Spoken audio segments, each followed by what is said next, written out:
சிறுபான்மையினர் வாக்கு கூட்டணி பற்றி கவலைப்பட வேண்டாம் என்றும் தீவிரமாக கட்சி பணிகளை மேற்கொள்ளுங்கள் எனவும் அதிமுக நிர்வாகிகளுக்கு எடப்பாடி பழனிசாமி அறிவுறுத்தியுள்ளதாக தகவல் வெளியாகியுள்ளது.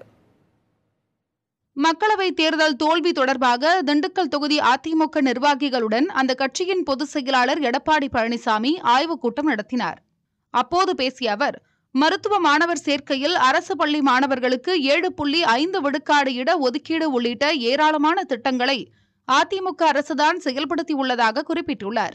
நிர்வாகிகள் அனைவரும் மாதந்தோறும் ஆலோசனைக் கூட்டத்தை நடத்த வேண்டும் என்றும், அதிமுக அரசின் சாதனைகளை மக்களிடம் கொண்டு போய் சேர்க்க வேண்டும் எனவும் இபிஎஸ் அறிவுறுத்தியதாக கூறப்படுகிறது. உள்ளாட்சி தேர்தலை மனதில் வைத்து பணியாற்ற வேண்டும் என்றும், உள்ளாட்சி தேர்தலில் வெற்றி பெற்றால்தான் 2026 சட்டப்பேரவைத் தேர்தலில் ஆட்சியை பிடிக்க முடியும் எனவும் எடப்பாடி பழனிசாமி பேசியதாக தகவல் வெளியாகியுள்ளது.